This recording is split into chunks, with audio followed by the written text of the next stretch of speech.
जय संविधान, जय भीम, महात्मा गांधी की जय, गोडसे मुर्दाबाद। देखिए, आज बात करते हैं कि राजनीतिक पटल पे दो अलग अलग विचारधारा, अलग अलग स्ट्रेटेजी से काम चल रहा है। और मोदी जी की एक स्टाइल है, भारतीय जनता पार्टी की एक स्टाइल है, आरएसएस की एक स्टाइल है, उनके जो संगठन है उनकी एक स्टाइल है, उनके साथ गोदी मीडिया है, उनके साथ सोशल मीडिया है, उनके पास आईटी सेल है, उनके पास लाखों करोड़ों कार्यकर्ता है। एक स्ट्रेटेजी तो भारतीय जनता पार्टी गुट की है, जो सत्ता पक्ष की राजनीति कर रहे हैं। दूसरी तरफ से एक उनका विरोध करने वाले लोगों की राजनीति है, जो इंडिया गठबंधन के लोग हैं। और उसमें आम आदमी पार्टी है, आरजेडी है, समाजवादी पार्टी है, बहुत सारी पार्टी हैं। और ये इंडिया गठबंधन की तरह ये लोग पार्लियामेंट का इलेक्शन साथ मिलकर लड़े थे और इन्होंने भारतीय जनता पार्टी को 240 सीटों में समेट दिया था। राहुल गांधी ने एक रणनीति अपनाई थी। उस रणनीति के तहत एक 3-4 साल पहले तक जो राहुल गांधी की इमेज बनाई गई थी, मीडिया के माध्यम से, आईटी सेल के माध्यम से, अन्ना हजारे के आंदोलन के माध्यम से,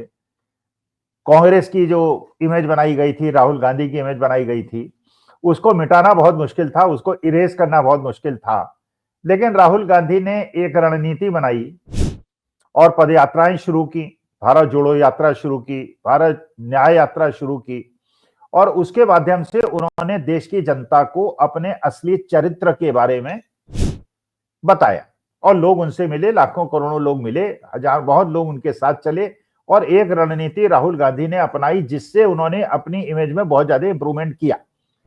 देश की जनता ने देखा कि राहुल गांधी के बारे में जो बताया जाता था, राहुल गांधी उस प्रकार का आदमी नहीं है। राहुल गांधी एक जनता के साथ मिलने वाला, गरीब वर्ग के साथ मिलने वाला, देश की असली आवाम से मिलने वाला, देश के पीड़ित लोगों से मिलने वाला, महिलाओं, दलित, आदिवासियों से मिलने वाला एक ऐसा राजनेता है जो जनता से मिलता है। एक रणनीति राहुल गांधी की ये थी। और दूसरी रणनीति मोदी जी की थी, जिसमें पूंजीपतियों से मिलने वाला, गोदी मीडिया से मिलने वाला, इमेज का प्रोजेक्शन करने वाला। और उनके पास क्योंकि धन बल था, उनके पास बाहुबल था, उनके पास बहुत बड़ी सेना थी, उनके पास आईटी सेल के कार्यकर्ता थे और क्योंकि पैसा था तो आईटी सेल वालों को भी उससे प्रोत्साहन मिलता था। फिर सत्ता पक्ष की सारी सुविधाएं उनके पास थी और भारतीय जनता पार्टी के कार्यालय पूरे हिंदुस्तान में जनपद जनपद में बने और 5 स्टार ऑफिस बने। दिल्ली के अंदर आरएसएस का भी ऑफिस बना,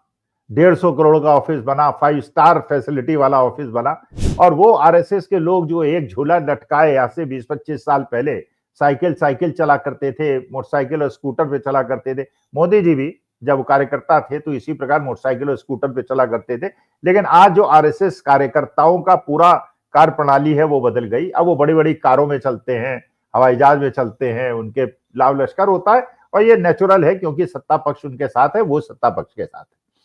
तो अब सवाल ये उठता है कि क्या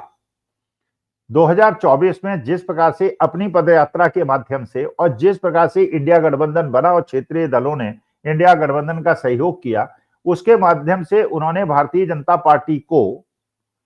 240 सीटों पे रोक दिया। लेकिन उसके बाद जब विधानसभा के चुनाव हुए, महाराष्ट्र का चुनाव हुआ, हरियाणा का चुनाव हुआ, दिल्ली का चुनाव हुआ, अब बिहार का चुनाव होने वाला है, फिर उत्तर प्रदेश का चुनाव होने वाला है, गुजरात का चुनाव होने वाला है, तो क्या राहुल गांधी की रणनीति से वो जो विधानसभाओं के अंदर भारतीय जनता पार्टी की विजय यात्रा है उसको रोक पाएंगे या नहीं रोक पाएंगे? और राहुल गांधी को अब अपने सब लोग विचार प्रकट करने के लिए स्वतंत्र हैं, मैं भी विचार प्रकट करने के लिए स्वतंत्र हूं, क्योंकि मैं एक तरफ देख रहा हूं कि इतनी बड़ी सेना है, इतना धनबल है, इतना पैसा है, पूरा गोदी मीडिया लगा हुआ है कि गोदी मीडिया देश के असली मुद्दों से ध्यान भटकाने के लिए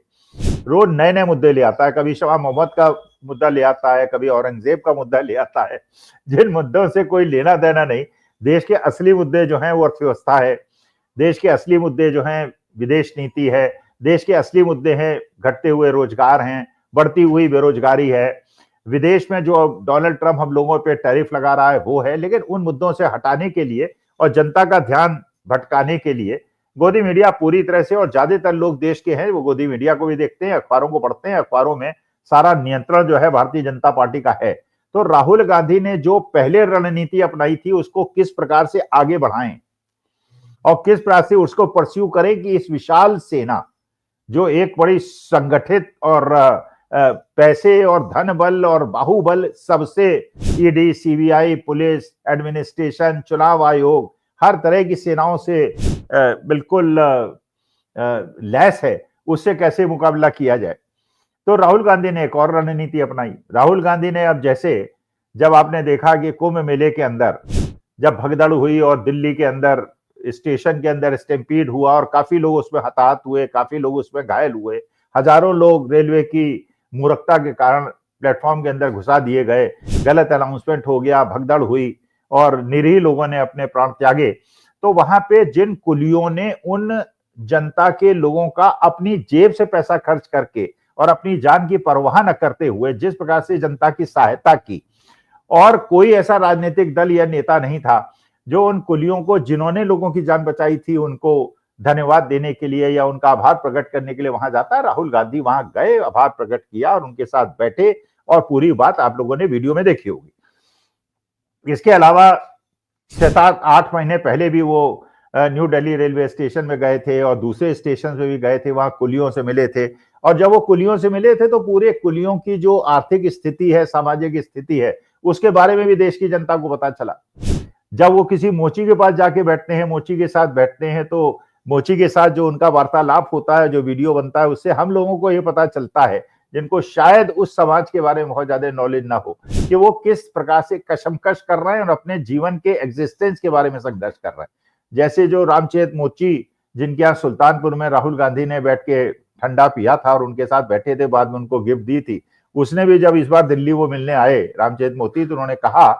कि पहले समय यह था कि जब आप नहीं आए थे हमारे पास तो मेरी बहू मुझे पानी के लिए नहीं पूछती थी, और जब से आप मेरी दुकान में आके बैठ गए, अब बहू मुझसे पूछती है कि चाय पिलाऊं या खाना खिलाऊं। तो मतलब उनकी इज्जत न केवल समाज में बैठ गई, उनकी 2-2 दुकानें हो गई, उनके वहां मशीन ऑटोमेटिक आ गई, जूतों की क्वालिटी बढ़ गई, उनकी इनकम बढ़ गई। जिस प्रकार सब्जी वालों से उन्होंने बात की, जिस प्रकार से कारपेंटर से उन्होंने बात की, तो उससे कम से कम देश की बाकी जनता, जिनको इन व्यवसाय और समाजों के बारे में कोई ज्ञान नहीं है, उनको ज्ञान हुआ, उनके कशमकश और परेशानी के बारे में ज्ञान हुआ, और देश को कम से कम ये पता चला कि हमारे देशवासी किस प्रकार से अपने जीवन को चलाने के लिए संघर्ष कर रहे हैं। अब राहुल गांधी जैसे धरावी गए, मुंबई गए, धरावी गए, जहां धरावी के अंदर लाखों करोड़ों अरबों रुपए की जमीन अडानी साहब को रीडेवलपमेंट के लिए दे दी गई, और आप जानते हैं विश्व का सबसे बड़ा स्लम है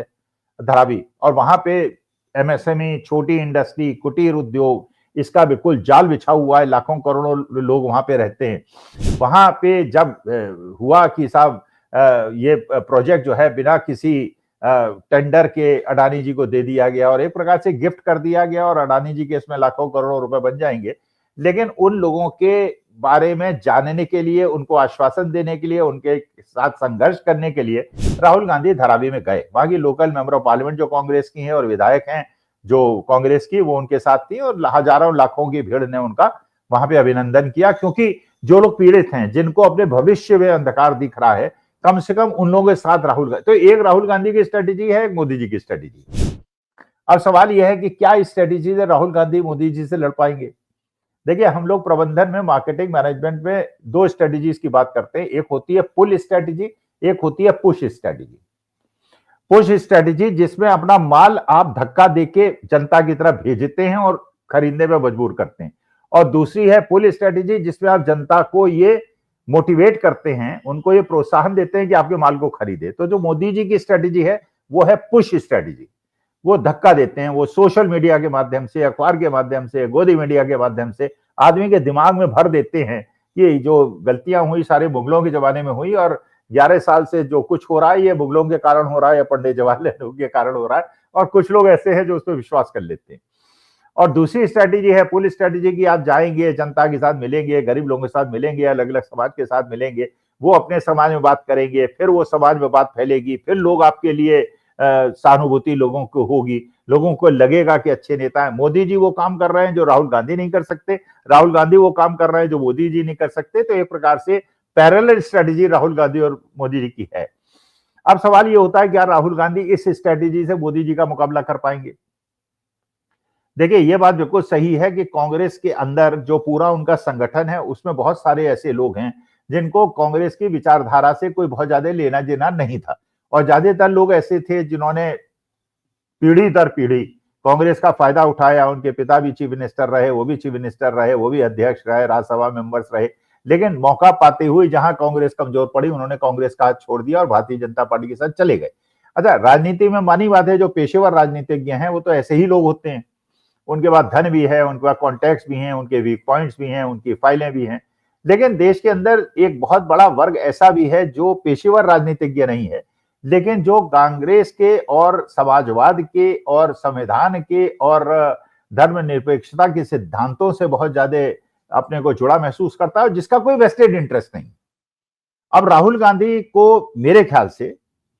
ये करना चाहिए कि ऐसा वर्ग, जो वर्ग जैसे यूट्यूबर्स हैं, अगर 2024 के चुनाव को आप देखें, अगर यूट्यूबर्स ना होते तो शायद 2240 सीट पे भारतीय जनता पार्टी को न रोका जा सकता, जिसकी वजह से देश की बहुत सारी समस्याएं कम जरूर हुई हैं, खत्म नहीं हुई हैं। लेकिन अगर 300 सीटें आ जाती तो क्या कल्पना आप करते, किस प्रकार का राज्य होता, आप शायद कल्पना भी ना कर पाते। तो ऐसा वर्ग, ऐसा समाज जो गैर राजनीतिज्ञ है लेकिन अपने सिद्धांतों के प्रति अड़े गए और जिसका कोई वेस्टेड इंटरेस्ट नहीं है, ऐसे लोगों को आइडेंटिफाई करके उनको प्रोत्साहित और उनके साथ मिलना, जो राहुल गांधी ने शुरू भी किया है कि वो सामाजिक चेतना और सामाजिक न्याय के लिए डॉक्टर भीमराव अंबेडकर के सिद्धांतों को आगे बढ़ाने के लिए राज्यों की राजधानी में जा रहे हैं, वहां दलित और पिछड़े वर्ग के लोगों को एकत्रित कर रहे हैं, उनको संबोधित कर रहे हैं, उनसे वार्ता कर रहे हैं और एक मैसेज दे रहे हैं उस समाज को कि इस प्रकार का जो समाज बन रहा है, इस प्रकार की जो आर्थिक परिस्थिति बन रही है, उसमें सबसे ज्यादा पीड़ित होने वाले वही लोग हैं जो आज नहीं समझ रहे हैं कि उनके साथ किस प्रकार का नुकसान हो रहा है। तो मुझे लगता है कि इसी रणनीति से, सामाजिक न्याय के रास्ते पे चलते हुए, गरीब वर्ग से, सामाजिक वर्ग से, उपेक्षित लोगों से मिलजुल कर उन लोगों के खिलाफ अगर आप एक आंदोलन खड़ा करेंगे, वो लोग जो शोषण करते हैं, जो सामाजिक न्याय के विरोधी हैं, तभी राहुल गांधी सफलता प्राप्त कर सकते हैं। वरना ये धन बल, ये बाहुबल, ये गोदी मीडिया, ये अखबार कांग्रेस को और विपक्ष को कभी सफल नहीं होने देंगे। अब देखते हैं क्या होता है, बिहार के इलेक्शन में क्या होता है, वेस्ट बंगाल के इलेक्शन में क्या होता है, दिल्ली के इलेक्शन में क्या होता है। नमस्कार, धन्यवाद और प्रणाम।